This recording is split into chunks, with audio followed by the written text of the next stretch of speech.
Hi, and welcome to Let's Talk About It Tuesday. I'm Georgette. I'm the mom. And I'm TJ. I'm the son. And we both study and work in the field of psychology, and we're passionate about sharing what we know with you so that you can live your best life. So today we're going to talk about emotional regulation. So that's something that we do on a constant basis. Sometimes we do it consciously, sometimes unconsciously. Sometimes we do it well, sometimes not so well. Not so well is normally when it's unconscious, right? Yeah. Yeah. I would hope so, right? Absolutely. Yeah. So what emotional regulation consists of is understanding your emotions that you're experiencing and controlling them, and controlling specifically how you express them. And that can be hard to do when something triggers an emotion for us, because the amygdala is activated and that fight or flight response is triggered.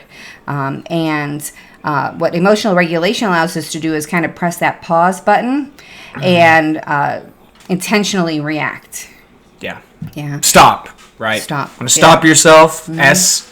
T. Want to take a breath. Take a lot of breaths from the diaphragm. Try to relax from that standpoint. And then O. Observe all the different information, all the different perspectives. When you start doing that, you start opening up more of the cognitive, which is going to make you more susceptible to regulating those emotions and getting a better control. And then P, putting it back into perspective. Where are the things that I actually have control over? What are the things that are actually absolutely necessary to give my emotion towards? And then P, practice what works, depending on what different conscious thoughts or different activities or utilizations you need for each individual point.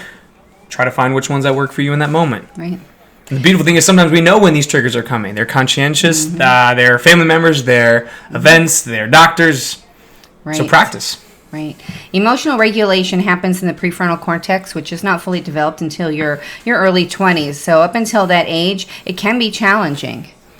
After that age, you don't have an excuse. No, you do, though, because we get so used to acting upon our emotions, because when you're a child, you don't develop the cognitive process until much later on. So what do we get used to? Utilizing emotion to dictate our behavior and to dictate the thoughts that we are feeling, which now we're learning the emotions aren't necessarily even truthful a lot of the time. More often than not, they're overreactions. They're very narrow-minded. They're selfish as well, making us the star of maybe even necessarily not even our own story. Right. One thing, one technique, or one way we sometimes try to regulate our emotions is by using positive or cognitive reappraisal. So that's basically thinking about an event in more neutral terms. Bird's eye view. Yeah. So a lot of times my students, they'll react when they get a grade they don't expect. And that's an opportunity for me to help them practice that emotional regulation. Stop. Think about it. Put it away. Think about it another time. Reevaluate it. Look at it from a bigger perspective, not just your own, but maybe read some of my comments. And then send me that email. Don't send me that email right away. You want to emotionally regulate. Another thing, sometimes after a breakup, I'm unlovable, right? Sometimes we put it on us, but maybe stop and think, maybe you just weren't the right person. And it's thoughts like that, like the I'm unlovable or I'm not good enough, that are more emotionally driven. And once again, they're not necessarily being truthful, but they feel so truthful because you believe them so much, like 100% in that moment. So you have to talk yourself out of things like that, because statements like I'm unlovable is just ridiculous, because there's got to be some things that are good about you, some things that are lovable, some things that other people are going to find attractive. I don't deserve this. I think until you start committing some pretty heinous crimes, you deserve a lot of things in your life. So I think it's more likely an emotional just kind of pull, and we just got to dim that down and cognitively work through it and increase the likelihood of you better regulating those emotions for any situation. Right, and that's reappraisal is very closely related to attentional control. Yeah. Looking at the negative emotions as an opportunity to turn it into a positive. Think of it as a learning opportunity for you, and don't repeat that same mistake. Another way that we sometimes regulate our emotions is through thought suppression. And this is when you try not to feel or respond to emotion at all. And it's really hard to do that because the very nature of something being emotional, it triggers that response in us. So trying to kind of keep that at bay is very tricky to do. Why? Because I think the verbiage, the suppress it, you should feel it for a moment, for a second. You should recognize the emotion for not only you accepting it, but also the greater likelihood of you actually learning from it. So you should feel it, but it should dissipate. It should dissolve. It should fade away very quickly. In a couple of seconds of you breathing through it and then focusing on, maybe some more important things. That's exactly right. Point. In fact, that was one of the things I was going to say next. So right on. Look at how no notes, son. We do, when we try to actually suppress a thought completely, what happens is it often leads to rebounding, which is making us think about it even more than we did before. So that's exactly what TJ said, is exactly what you're supposed to do. You are supposed to stop the thought or accept the thought, because it's an actual thought, it's real, and forgive it and or let it go. Just like you said, think of it as like it's a bully, and you need to take this power away from it. Yeah. Right? And one thing to think about with that, with the breathing through it, instantaneously think of maybe a lot of your goals or what you've identified to be your purpose for that day. Oftentimes just being a good person, being a good child, being a good spouse. But oftentimes those knee-jerk emotional reactions are not going to be beneficial or helpful to you and actually being purposeful and actually getting closer to the goals that you set. So that's another thing to think about. It's not just, we're trying to get rid of it. We're trying to allow it to move freely through you so that you can continue to move along closer to your purposeful and actual good goals.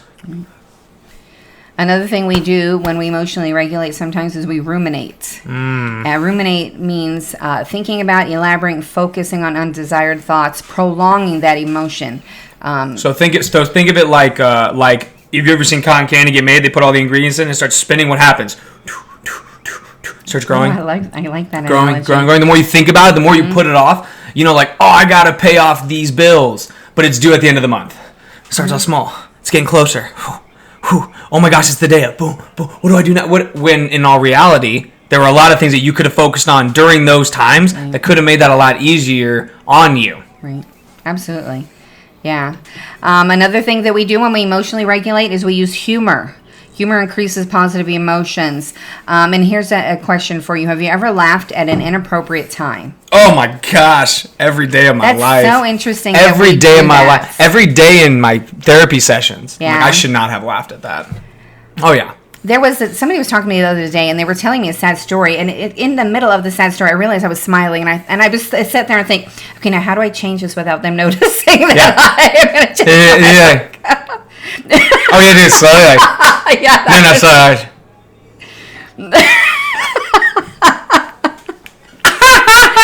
Now, Stanley Milgram did some shock experiments. He was testing obedience back in the 1960s or something. It was a long time ago. And what he noticed in people as they were shocking other people who were kind of compatriots of the project, they started to laugh. They had this nervous laugh. And so he started studying it. And in our own lives, I have a couple of examples. I'm going to pick on your brother and your sister. I remember when I had one of my first parent-teacher conferences with Matt's teacher, and his teacher said, "Matt's hysterical." And I thought, no, he's not. He's not really funny. What I ended up learning over time is that he was nervous, and so he was anxious. And so what he did was he became funny. That's how he regulated that anxiety for himself. That's almost distracted him from his anxiety was talking. You will see that a lot with people dealing with chronic pain is the people just don't stop talking. And the reason why they don't stop talking is because their nerves, a little bit more of their nerves are more focused on the talking. As soon as they stop talking, their pain increases. Yes, it's that gate control theory of pain. I love that. Another example I have to pick on Megan, since, got to be fair. I remember taking her to see Marley and Me. She laughed uncontrollably the whole time. I was so embarrassed. Everybody else is crying and she's laughing. But again, sometimes that happens, and that is normal. Defense mechanism. Yes, yeah. Absolutely. We do want to laugh. It has mental and physical health benefits for us. It's that expression, laughter is the best medicine, is true. Laughter improves the immune system. It stimulates the release of hormones like dopamine, serotonin, endorphins. So those are actually neurotransmitters. And then when we laugh, we increase our circulation, our blood pressure, temperature, heart rate, and we also decrease the pain perception, which is kind of what you were just talking about. So we're so in sync today, I swear. What can I say? Bye. You just call this in sync? Distraction is another emotional regulation strategy that we do. We will sometimes do another activity or project or think of something else to keep us distracted from our current emotional issue that we're trying to regulate. And that can be a problem sometimes because we end up thinking about other things that are a problem. The easiest thing is taking on other people's problems as your own, right? Trying to talk to other people because you just don't want in any capacity for someone or something to be talking about you. Right.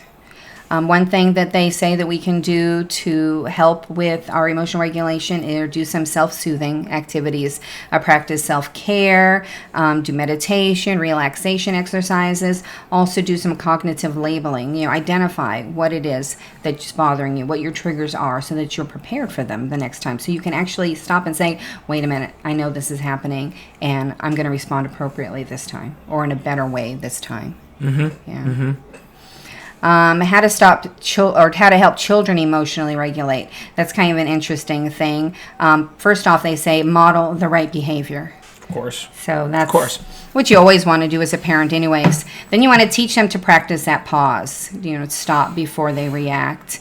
You want to help them develop their emotional vocabulary because sometimes they can't articulate how they're feeling. And I don't know if you've ever been into some people's office who work with young children, you'll often see a chart on their wall or poster with different facial expressions on it, and so that children can help recognize how they're actually feeling. So that's important for them to be able to articulate what the emotional issue is that they're having.